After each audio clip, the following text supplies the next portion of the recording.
Today's case is urgent and personal. Authorities need your help. An Army veteran named Travis Decker is on the run, and he's wanted for one of the most heartbreaking crimes I've ever covered in real time. 32-year-old Travis Decker is accused of killing his three daughters, Peyton, Evelyn, and Olivia, after a court-ordered visit in Washington state in late May. On May 30th, 2025, the Decker sisters got into their father's truck for what was supposed to be a routine 3-hour visit, max. However, they were never returned to their mom, Whitney. Instead, authorities say that Travis kidnapped his own daughters and then murdered them.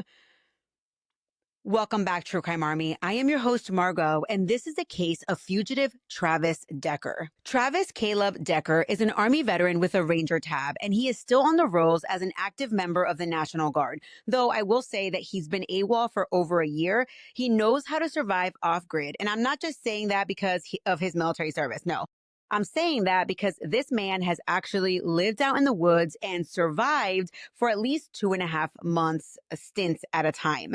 This guy is dangerous, and guess what? He is still out there. Quick warning, today's episode involves violence against children. It's a hard story, but it's one that we need to tell to honor not only these girls, but to help catch the man who did this. Military murder is an independent project and is not endorsed by the Department of Defense or any military component. The views expressed are those of the host. The content of this podcast is not meant to be legal or medical advice. Warning, this episode contains graphic details of murder and is not suitable for young listeners. Listener discretion is advised.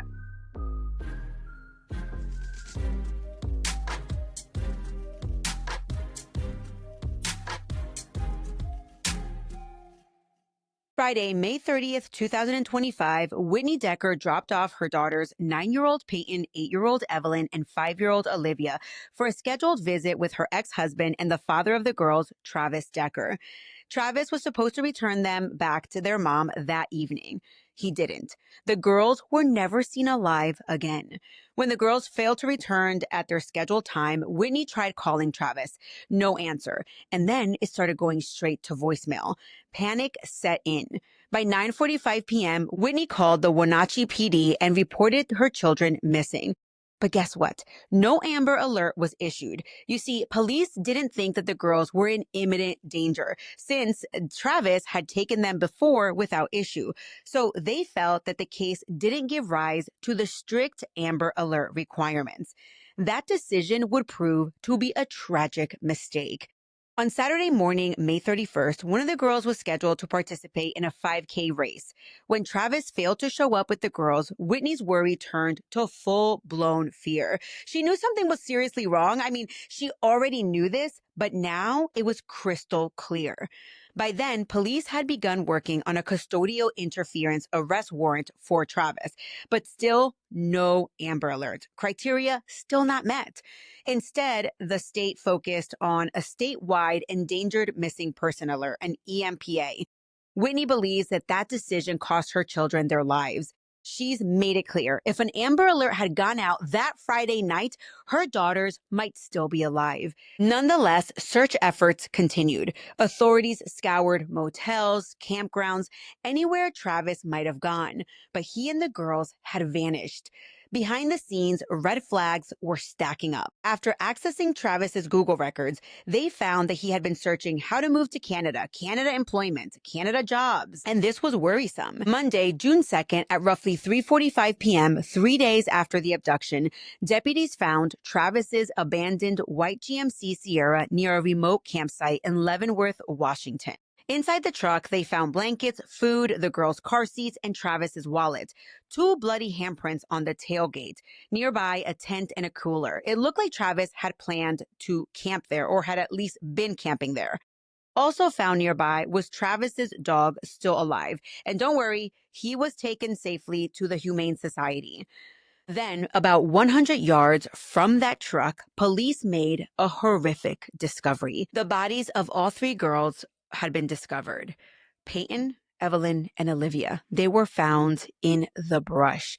Each had been suffocated, plastic bags over their heads, zip ties on their little wrists. After this discovery, Governor Ferguson released a statement. Quote, "As a parent, my heart goes out to Whitney and all who loved these children," end quote. Travis, though, he was gone with the wind. So, who is Travis Decker?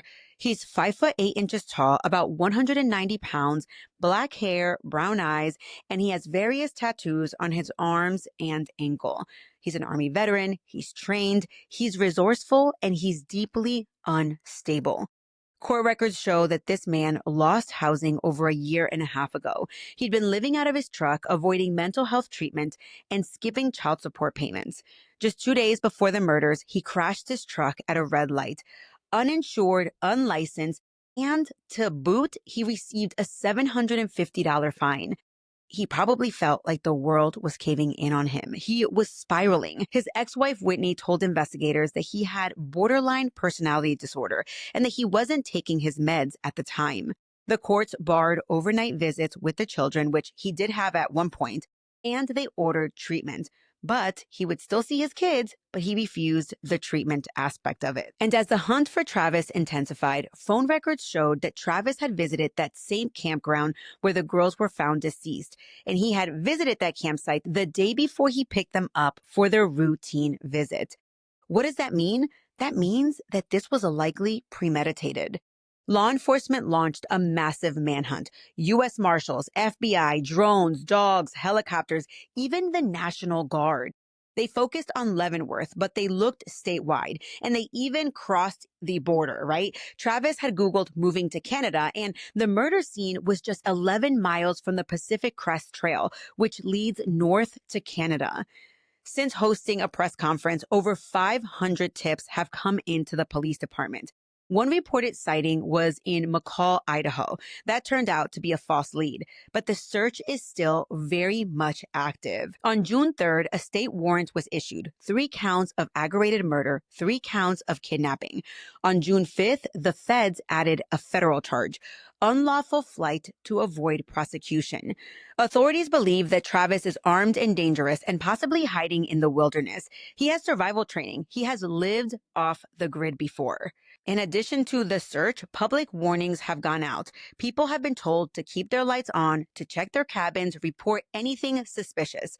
A GoFundMe for Whitney has raised over $1.2 million. The school the girls attended released a statement and is offering grief counseling for classmates. I mean, these little girls were 5, 8, and 9. They all went to the same elementary school, and this case is just so tragic. So here's what you can do to help. Be on the lookout for this fugitive. Travis Caleb Decker, 32 years old, 5'8" tall, 190 pounds, black hair, brown eyes. All these tattoos that you see in these pictures, tattoos on his arms and one on his ankle, scruffy looking face, but this is him with a clean face. If you see him, do not approach. Call 911 or the Chelan County tip line at 509-667-6845. You can also contact the US Marshals or the FBI. There's also a $20,000 reward for tips leading to his arrest. 3 young girls gone, a mother grieving, a community reeling, and this man is still on the run. Let's help bring Travis Decker to justice. I am your host, Margot, and you are listening to Military Murder, a video podcast where I bring you cautionary tales to tell you to remain vigilant always, regardless of your surroundings. I've been producing this show since 2019. As a mom with 3 girls very close in age to the Decker sisters, I will never stop praying for Whitney. I will be updating you as soon as I hear anything about this case, so be sure to subscribe to the channel for all updates. And I will be putting out a more lengthy audio edition of this episode very soon.